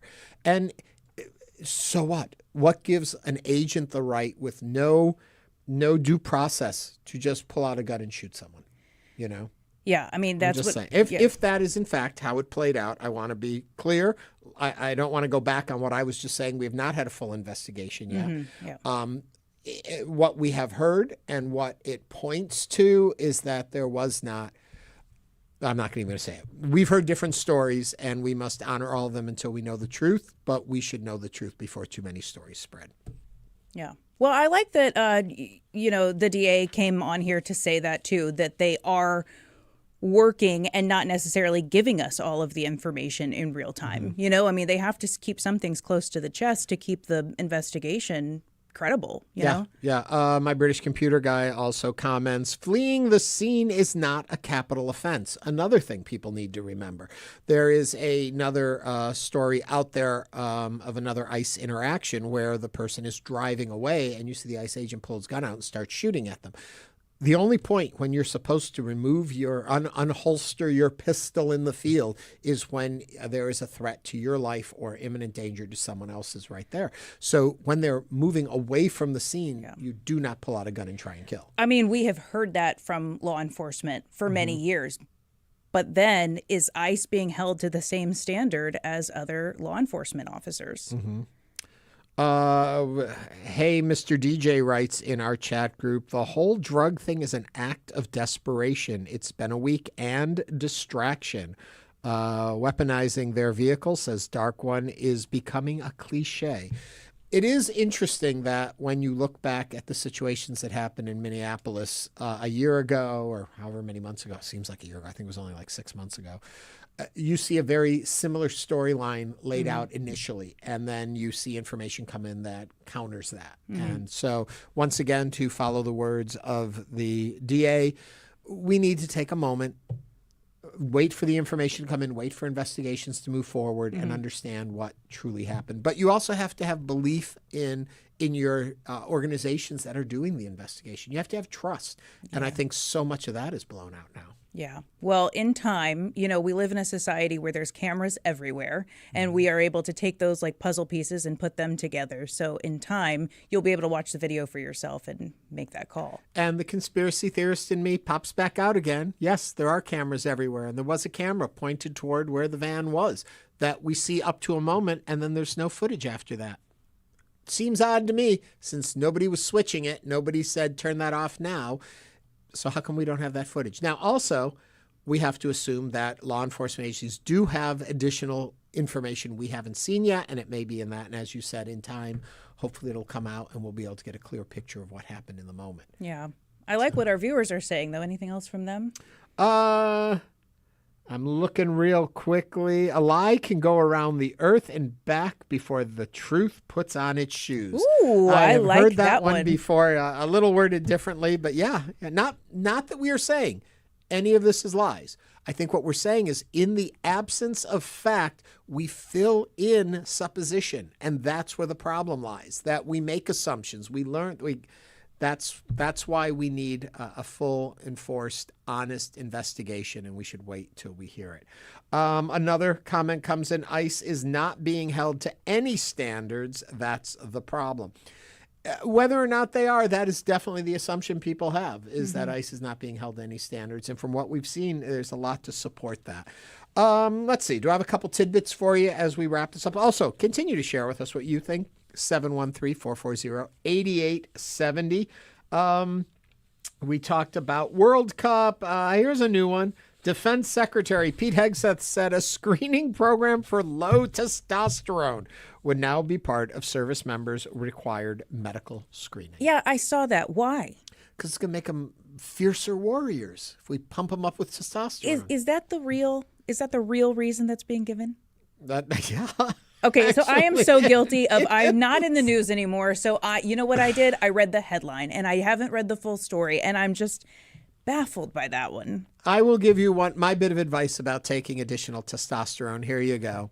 I believe if it's something your body produces on its own, once you take a supplement, it shuts that ability off in your body. So unless you absolutely need it, try and find alternatives to increase what your body already produces before taking a supplement, because then it's going to be much harder to readjust your system afterwards. That was my non-medical advice for the day. Do you think that about GLP-1s too? I think that about everything. Really? Yeah, I try not to take a lot of stuff. I mean, I take some things, but I try not to. Like, it's the stomach for your acid in it's your okay stomach. If it's a last resort. You're never supposed to take those because then your body stops producing what it needs to. And depends on the things that you put in it. Anyway, got it. That's my thoughts. It may not be medically accurate. Coming up on Hello Houston, my latest episode of InnerViews with former Baylor College of Medicine Executive Vice President, Dr. James McDeavitt. Coming up right after this. We know you value Houston Public Media. That's why you're watching right now. So take the next step and become a new member of the station you rely on. Every gift makes a difference. And what matters most right now is supporting the station that brings you the news and information you rely on. It only takes a minute to make a big difference. So join as a new member today at houstonpublicmedia.org/donate or call 800-364-8300. From the Texas Newsroom and PBS's Frontline, we meet people who survived last year's floods in the Hill Country and those who lost loved ones, and we try to answer the questions they still have. After the Flood, out now. From the ocean floor to the edge of the universe, PBS Science and Nature documentaries are here. Stream anytime on HPM Plus. Search HPM Plus on your smart and connected TVs. Support for Houston Public Media comes from Alley Theater, presenting The Girl on the Train, a psychological thriller about memory, perception, and the search for the truth. Opens July 24th. Tickets at alleytheater.org. Support for Houston Public Media comes from Chariot Energy, offering electricity plans backed by 100% renewable energy for Texas homes and businesses. Learn more about renewable energy options at chariotenergy.com. Support for Houston Public Media comes from the Autry International School, where students from PK3 to 12th grade grow in curiosity and courage, preparing them to make their mark on the world. The future's so bright at Autry. More at autry.org.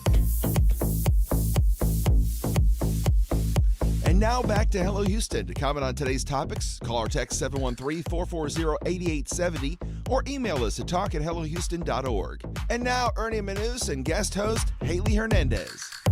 As Baylor College of Medicine Executive Vice President and Dean of Clinical Affairs, Dr. James McDeavitt has been responsible for Baylor's entire clinical mission, including leadership of Baylor Medicine, the college's academic physician practice. He's focused on strengthening relationships among Baylor physicians, affiliated hospitals, educational programs, and research initiatives. On the eve of retiring from Baylor after 12 and a half years, Dr. McDeavitt sat down with me for a wide-ranging conversation talking about everything from success and shortages in medical care in today's environment to the advent of AI in medicine and even the impact of COVID on our community. Here's part of that conversation from the latest episode of my series, Interviews with Ernie Manouse.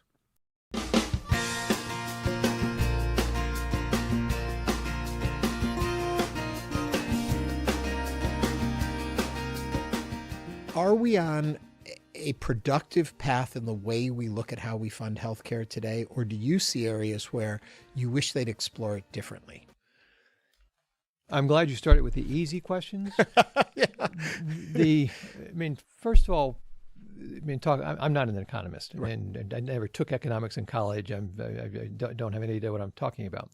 But basic economics, basic supply and demand, basic business theory, free market. The components of a free market is transparency of information, knowledge of the product, price transparency. And the reality is our healthcare system has none of those things, not even remotely close. Consumers are completely divorced from what the product. They don't understand it. Although we've got requirements now that prices are published, it's really meaningless data that people can't make heads nor tails of. So the consumer is not really empowered to make reasoned, intelligent choices in healthcare. So I think it's a fool's errand to say, let's tweak this system. So it's evolved. It's evolved since probably Medicare in the 1960s into this strange ecosystem that sort of tends to work pretty well for rescue care. If I occluded a coronary artery here in your studio, I'd be in a Texas Medical Center hospital in 15 minutes, and they'd have my coronary artery open within an hour. Yeah. There are not many places in the world that can do that. If I had a bad cancer, I'd be at one of the Baylor Dan L. Duncan Comprehensive Cancer Center or one of the other cancer providers in town, and we get spectacular world-beating care.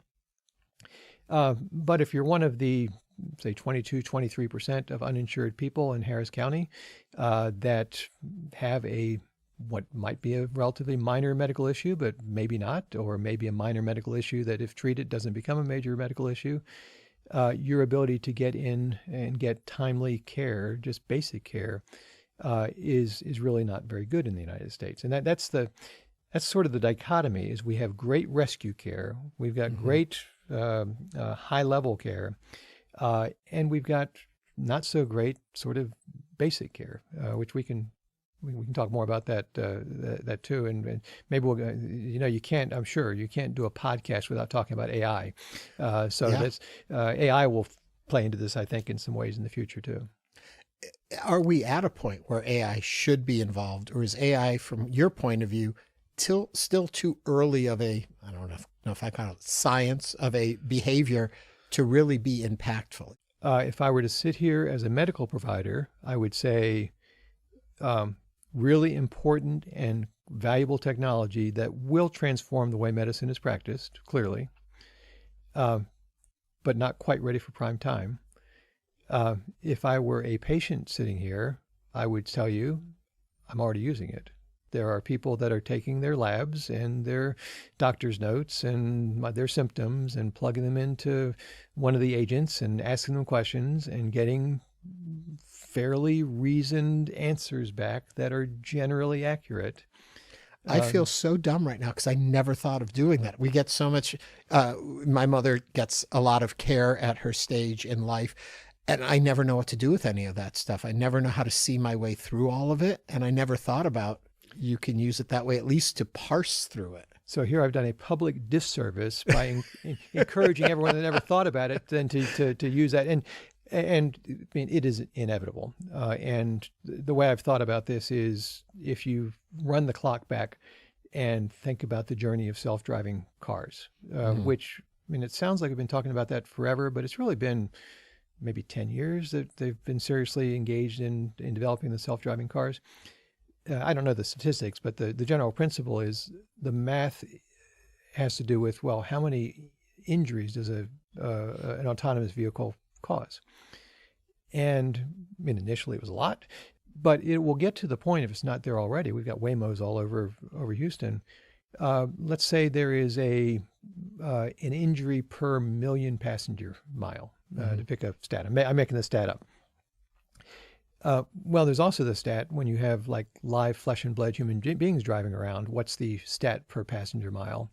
Right. And when you reach the point that the autonomous vehicles are 1 million passenger miles per bad event, and human beings are 100,000 per event, well, then society will look at that and say, we are willing to accept the fact that every 1 million miles somebody is hurt by an autonomous car, because we are saving a ton of people that would have been hit by human beings, because the robots are just better at so I think it's a good analogy for what's happening in healthcare. Right now, you can go on one of these engines, you can ask it a medical question, you can give it laboratory information, you can ask it for a differential diagnosis, you can ask it to suggest treatments.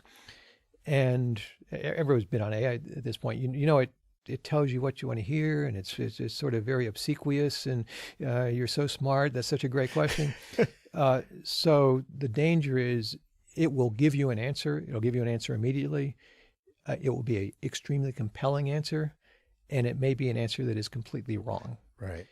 And right now, that the ratio of bad information to good information is too high to make it a valid, useful tool. I don't think we're there yet. Yeah. But it will cross a threshold where it's going to be pretty good. And furthermore, I'd say, so fine. I have medical insurance. I have a personal primary care doctor. I'm well integrated into the Baylor system, so I can have pretty good access to every specialist I need. But everybody then has that. So let's, if you're uninsured in an impoverished area of Houston without access to a doctor, and or if you're undocumented, or if you live in another country and you just don't have access to health care, well, that 1 million miles per passenger injury, it doesn't have to get too good before what they would get through this AI mechanism is going to be better than what they have, which is nothing. Well, I think a lot about ChatGPT when it started, and just playing around with it. 2 years ago, you would put in a question and it would, like you said, give you an answer you want to hear, but it might not be accurate answer.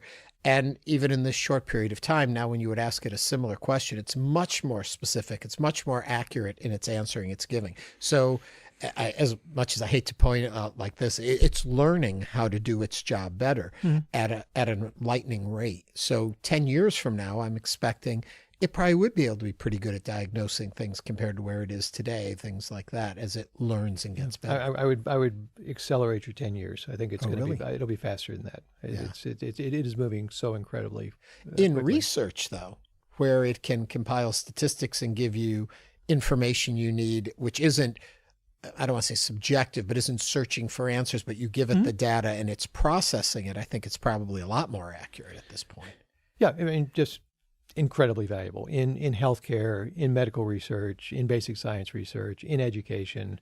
I mean, just a quick example, when you, medical students, when I was training as a medical student, it's a internship model. It's the Socratic method. You follow around a wizened old doctor who then quizzes you on rounds and asks you questions, puts you on the spot. Very anxiety provoking, and that was the medical education model. We now have AI agents that can act like patients, that can mimic symptoms, and students can ask the agent questions in the history, come up with a differential diagnosis, sort of mock that intervention with the patient, and then immediately get feedback from the agent to say, this was an acute appendicitis. You did a pretty good job on these things. You really should have asked about this. So it gives real-time feedback in a low-stress, low-risk environment that you can repeat anytime you want to, and you can repeat it as many times as you want to. And there's incredible value to that tool, that low-friction, low-risk, rapidly accessible tool. On the other hand, not that making people uncomfortable and putting them on the spot was pleasant, and it wasn't always appropriate. But I think in any profession, when you're learning something, there is also some value to the stress and adrenaline of having to make decisions in real time and commit and force your brain to work in that way that you won't get in a completely stress-free sort of environment. So it won't replace it, but it's certainly going to be an incredibly valuable tool. We are talking with Dr. James McDeavitt from Baylor College of Medicine. You talk about being a medical student, and I'm curious, in those days, looking at what was to come, are you surprised, or did things turn out as you expected in the area of medical science in its evolution? Well, to be honest, if I were to say to you, yes, in 1986, when I graduated from medical school, I knew exactly what was going to happen, and things have really played out precisely as I expected. You would give me way, way too much credit. So no, I had no idea what was going to happen. And again, we were that era, and that wasn't horribly long ago. It was getting to be a long time ago. But we were in a period of history when you looked at the doubling of medical knowledge. We doubled medical knowledge initially every 70 years, and then it was every 7 years, and now we double medical knowledge like it's measured in days, not in years. So the explosion of knowledge and information, I don't think I fully appreciated 35 years ago. When I was coming up in training, the people I admired were the brilliant doctors that had encyclopedic knowledge that they carried around in their head, that could cite the medical literature, and they were just phenoms. They were just amazing, and that is who I want to be. I want to be one of those phenoms. The reality in today's world is those people don't exist, and they can't possibly exist because it is not possible, even in a subspecialty of medicine, to keep up with everything. Mm-hmm.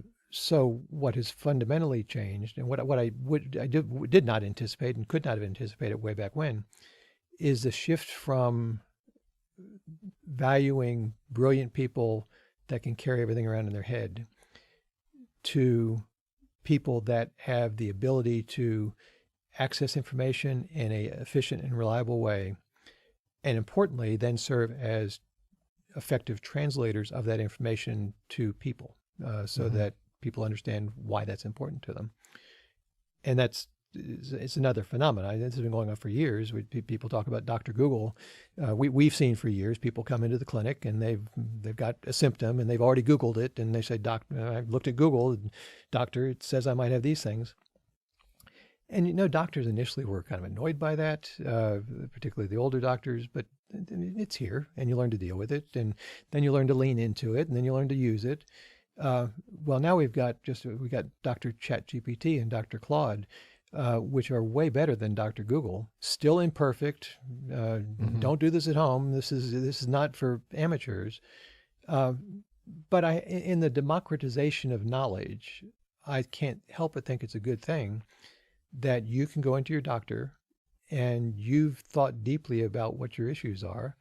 And you've famously in the pandemic, I've done my own research, whatever that means. That you have looked at the available resources, and you come in with a frame of reference to have a conversation with your physician.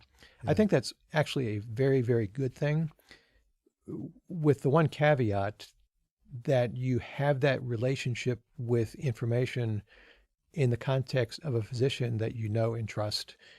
And you're willing to have a dialogue. I think that is sort of the ideal right now, that you've got a healthcare partner that can help you in understanding the information you're learning. You mentioned the pandemic there, and I'm curious, did the pandemic make us out there in the general public better patients in some way, more attentive to what things are, paying attention to medical science more, following advice of doctors, or with the political attitude that also came up around it, did it push us back away from the direction where things were going? Great question. Let me say a word about vaccines out of the gate. Vaccines are really good. Yeah. They have saved countless lives. They have fundamentally changed world civilization. And perhaps along with systems that give us clean water so we don't get cholera, perhaps certainly one of the greatest innovations that has actually improved the life expectancy of people. I know that people have concerns about, they're foreign substances. You walk out of the studio today and walk down the street, you inhale and are exposed to a zillion foreign substances, and that's how your immune system develops. Remember the bubble boy from way back when, had no immune system, couldn't be exposed to antigens, and was never stressed. So it is a natural process. It is a safe process, and it's really I respect people's opinions, certainly, that feel otherwise, but the science very clearly shows the vaccines are definitely a net positive.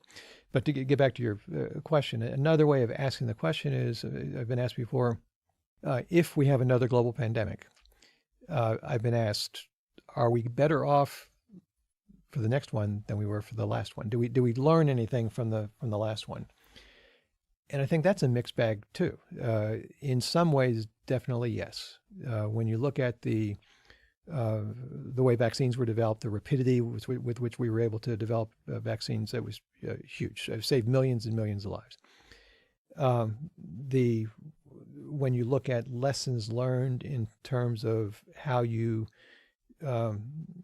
mobilize the public or not, I think there were good lessons to be learned about. Shutting down schools and bars, and et cetera. So we're smarter than we were, having had the experience. I think the downside is, I remember very clearly early on in the pandemic, we were hearing about Lombardy, Italy, and which is a developed Western modern city with modern healthcare facilities, completely overrun, hospitals full, people dying because they couldn't get health care, and that's what we were seeing lead up to the pandemic. Then we saw New York City, and hospitals full.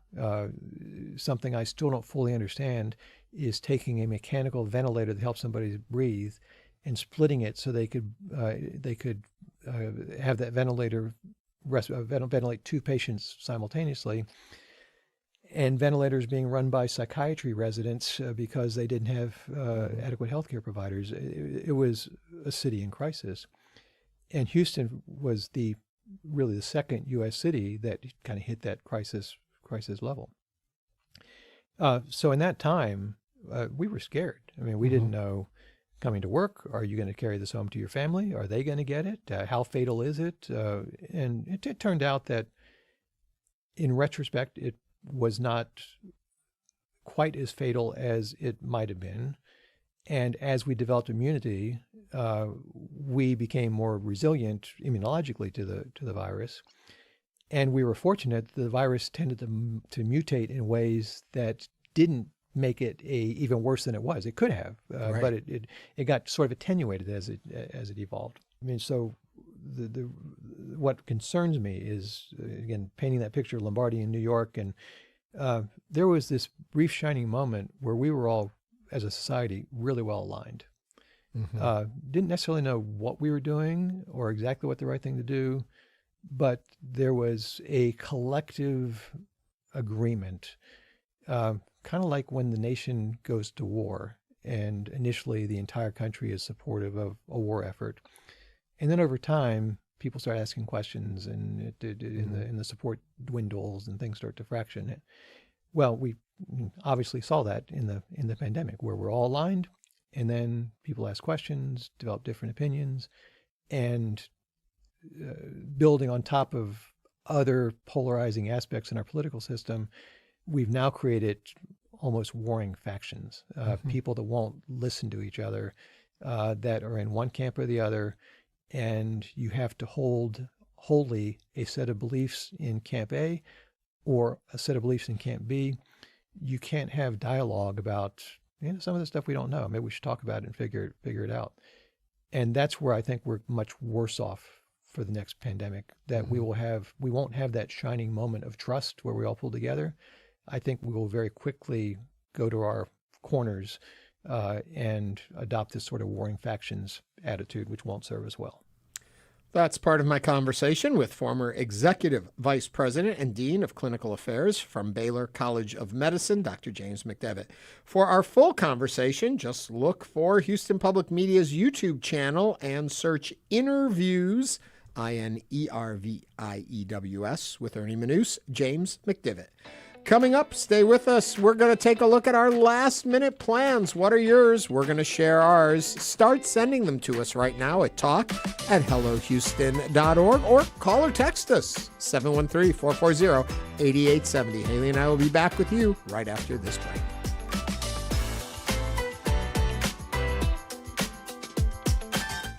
It's not just your car. It's the one that brought your kids home from school, took you cross-country, held memories, laughter, even a few breakdowns. When it's time to let go, give your car a new purpose. Donate it and turn memories into meaningful support for this station. Plus, you'll enjoy free and easy pickup, potential tax benefits, and a simple donation process. Your gift supports the programs you and your family love. Donate today and help keep public media strong. Call or donate online. HPM Plus on your smart and connected TVs.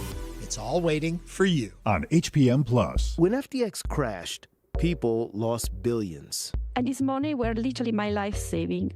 The bankruptcy was supposed to make them whole, but many customers became outraged at how things played out. I was fuming. I was furious because these people, they were playing around with our money. The FTX story you didn't know on the next Reveal.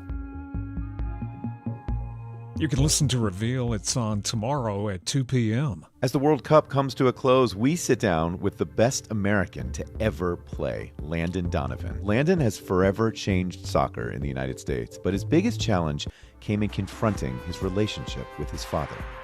My dad sent me a really sort of scathing email saying, "How could you do this to me? How could I do that to you? How could you do all the things you did to me?" Join me, David Green, for WHYY's Sports in America. It's on Sunday afternoon at 5. Houston, this is the moment to give. Just $650,000 remain to reach Houston Public Media's Resiliency Fund goal. That's 15% left. Help keep Houston informed. Give now at houstonpublicmedia.org/donate. Support comes from Rice University's Moody Center for the Arts, presenting Summer Jam, an afternoon of art activities featuring an indoor farmers market, live DJ, outdoor games, and more. Saturday, July 18th at 5 p.m. moody.rice.edu. And now back to Hello Houston. To comment on today's topics, call or text 713-440-8870 or email us at talk@hellohouston.org. And now, Ernie Manouse and guest host Haley Hernandez. We've made it to the end of the show, which means the weekend is right here upon us. And so, time to share our last-minute plans in a segment we call Last Minute Plans. We want to know yours. Share them with us. Give us a call or email. The phone number to call, and we love it when you call so we can talk about it, is 713-440-8870. What do you have planned this weekend? Is it something you've been invited to that you're excited to share with us? Is it something you think the whole community should know about and you want to let them know? If it's something maybe you're hosting for a charity or an event, needs a little extra love, give us a call right now, 713-440-8870. And share with us what you have planned for the weekend. Haley, what do you have planned for the weekend? Well, my plans are more boring than anything that you just listed as an example, but it's something that I think you and I can relate to. I finally have to commit to my landscaper how we're going to do the flower beds. Oh, we have to talk about this. This is me not wanting to commit to something so permanent. And I know that's crazy to other people, but he wants to do the raised flower bed. I want them lower. He thinks this chop block looks good. I'm like, oh, it feels trendy. I think I need to commit to something more classic. So it's like, what kind of tattoo do I want to put on my body? That's what it feels like. We were talking about this before the show started, and we both seem to have this fear of permanency. Yes. And it's not that I don't appreciate things when they're new and fresh and different, but I always think I'm going to change my mind. I went back and forth for years before I built the cabinets that are in my dining room. I was telling you about the bookshelf in the living room, but the cabinets in the dining room. The bookshelf that never was. It never was, because at the very end, right before I said, okay, let's build them, I thought, well, two different things. One was, can I move them? And it's like, no, they're built-ins. And I'm like, well, but then that means they're always Take there. it away. Yeah. The other thing was, how big will the TV be that's going to go in the middle of them? Yeah. And what if I get a bigger TV? And I had a neighbor tell me, you're safe. Don't get any, they will never make commercial televisions that aren't projectors that are larger than 100 inches diagonal. And I was like, all right, now finally I've got it. 100-inch TV, that's it. Because he said they don't fit in most standard cars. So people can't buy them at stores and take them home. So they limit it at 100 inches. And then a 120-inch hard screen TV came out. And I was like, I cannot live this way. We were told lies. Lies. It's all lies. Yeah. My British computer guy says, the only last-minute plan thus far is to finish Missing You. I assume that's a song he's working on because he also produces music. Oh, no. That's that TV show. I'm sorry. I jumped ahead. I know my British computer guy makes music and does things like that. And I thought that was that. It's brilliant. Can't wait to hear what I think about it. He says it's a Harlan Coben mini-series, and he wants me to watch it so I can tell him what I think of it. Cool. That's what he's going to be watching. Do you fall into that trap, like your weekend is set so you can stream something and just binge it? No, because I've got the kids at home, so I have to be careful about what's on TV, and then plus all their stuff is on TV all the time. But in, like, what, 16 years, 17 years, you'll have a little free time? I heard, especially as having boys, that they disappear, and sometimes you don't know where they are, so I guess that's when I'll start streaming the shows. Okay, that's what she's going to do with her time. What are your weekend plans? Well, I'm going to the Hobby Center tonight to help save the Garden Oaks Theater. Wes Anderson will be there with me. Sounds better. Yeah. So I'm saying with me. No, Wes Anderson's going to be there tonight, and it's a fundraiser to help save the Garden Oaks Theater. It's very important. That. You can also go online. I think it's arthousehtx.org. You can find out about the event, but you can also bid in the silent auction and all that stuff, and all of that's going to save this historic theater that we spent a lot of time talking about yesterday. That's one of the things I'm going to do. I'm going to go and see the Tamari Cooper show Saturday night. I've already seen it twice, but every time I tell friends how great it is and they want to go, I always feel like I have to go back with them. You're like, trust me, it's good. I'll go again. But also we're going to go out for sushi dinner beforehand at one of those all-you-can-eat sushi places, though, that is table service. Like they come and take your own, they just keep bringing you stuff. I love that. I'm very excited about that. I'm going to do that. And then on Sunday, we're going to pretend again that I'm going to clean out the garage. Right. It's an ongoing pretend. Yeah. I can already tell you now it's going to be too hot. We want to know yours. I'm sure they're more exciting than ours, though my first two are pretty exciting. Cleaning garage isn't.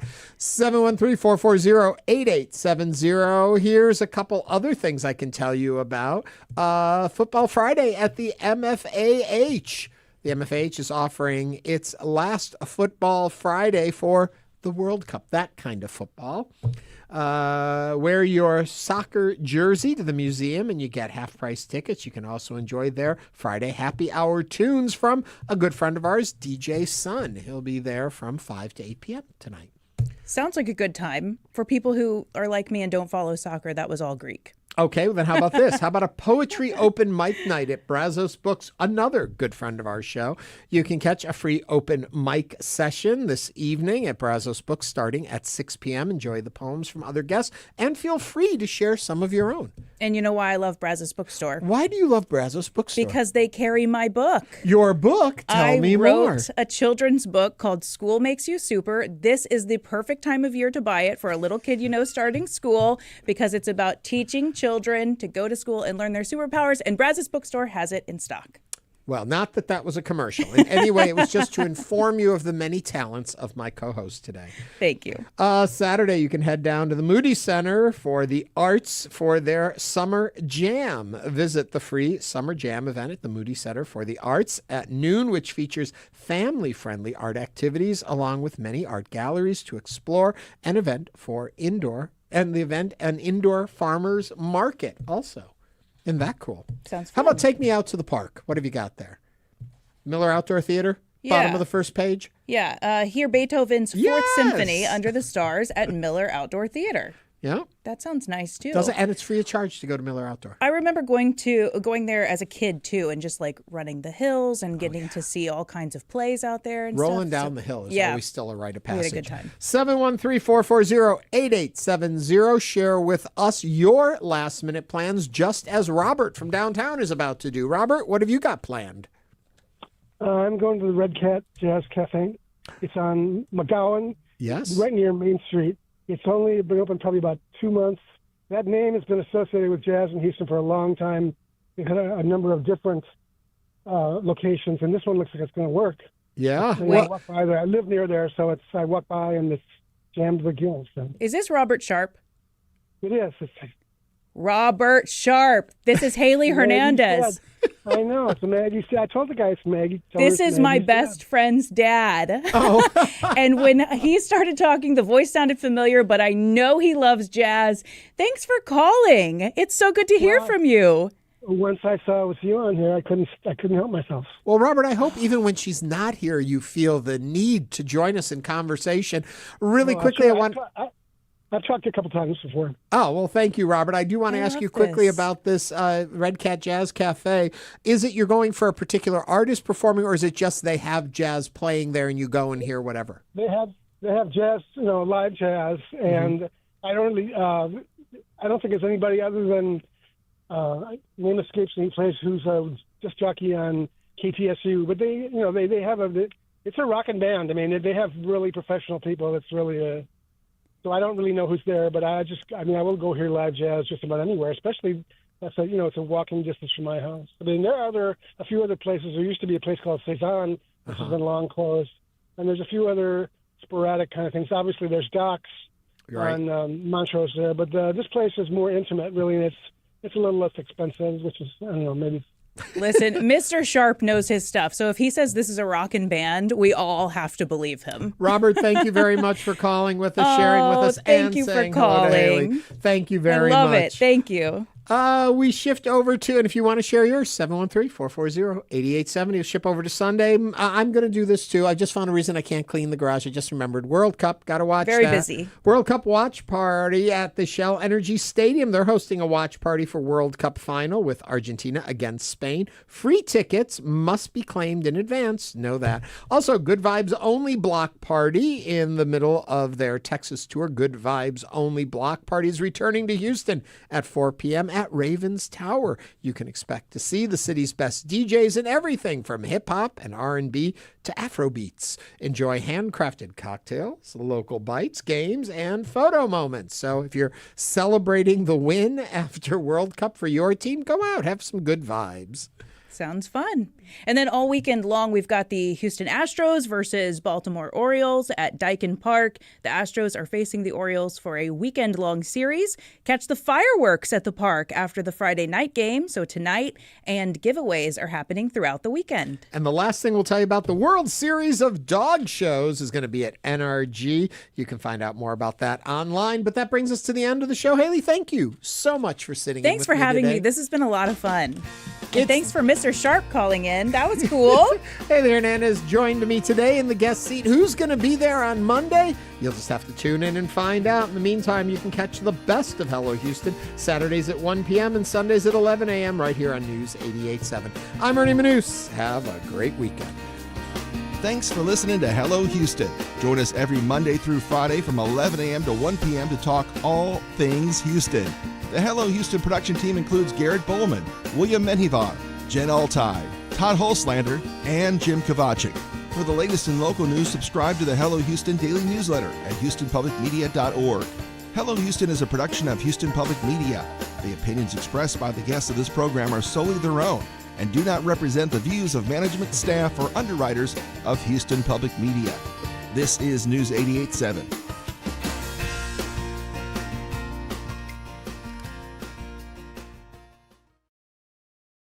The Houston Public Media Foundation Board proudly stands with our community in supporting the Resiliency Fund. Their leadership and generosity are helping strengthen the future of trusted local journalism. Thank you to our Foundation Board for investing in Houston Public Media. About a 20% chance of any showers today, otherwise hot.